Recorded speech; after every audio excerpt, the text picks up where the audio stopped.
Mga boss, mayroon tayong gagawin dito.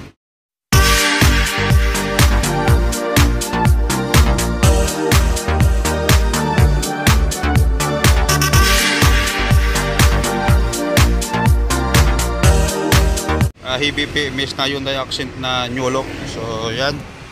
Tapos ito, tinan yung throttle body, babaklasin nila ito, nilinisan yung intake, valve cover, tapos check natin lahat ng mga preno nya, no? So ito yung gagawin natin. Tapos mayroon pati ginagawa dyan. Baklasin mo muna to. So ito yung mga nakapila natin mga boss. Ayan, doon. So meron pa dito. Ito si, ano, tama na ako. Ito si Chevrolet. Ina-attack to mga boss, hindi umandar, no? So tayo na magpapatino nito.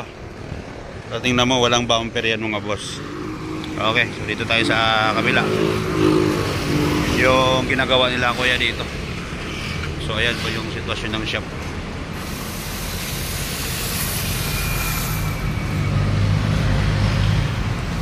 So yan, ginagawa nila. Tapos binabalik na kuya, no? Binubuo na lang nila yan mga boss. Okay, so dito tayo mag-focus sa accent. Kasi meron pa tayo susunod pagkatapos ito yung Hyundai Elantra. Ayan, no? Hyundai Elantra, no? Gagawin din natin yan. Tapos yung iba dyan na hindi pa nagawa, waiting lang muna sila. So okay. Ayun mga boss, so ito na siya. Nakalasan natin yung throttle body. Ayan, no? Nakikita nyo, sobrang dumi. So ayan. So sa harapan, ito yung likuran. So wala na gaanong awang, may konti pa siya. So may awang pa ng konti, no? Okay, so babaklasin din natin itong intake nya. Tapos dito para malinisan natin yan. So maya kung kaya sa oras, engine wash natin. Okay. So ito na, nalinisan na natin si throttle body ni Bossing. Yan, yung kanina na sobrang kapal ng dumi. So dito tayo sa puti na Lancer.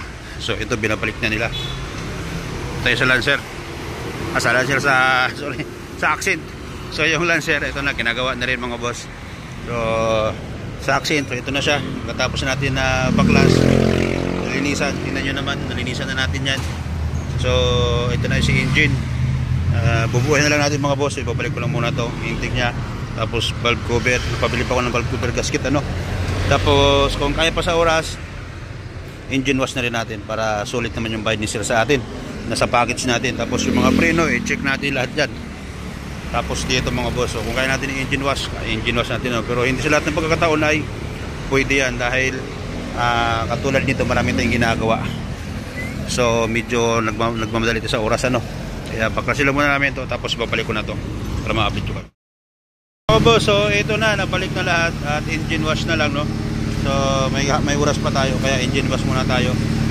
Tapos yung preno na lang.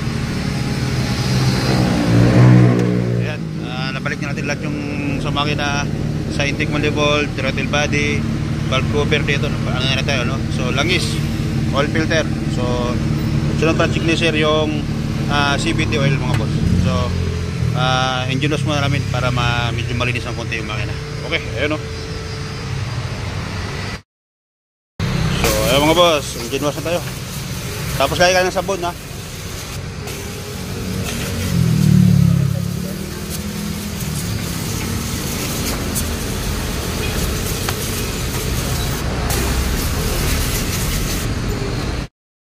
So ito na siya, tapos natin na engine wash.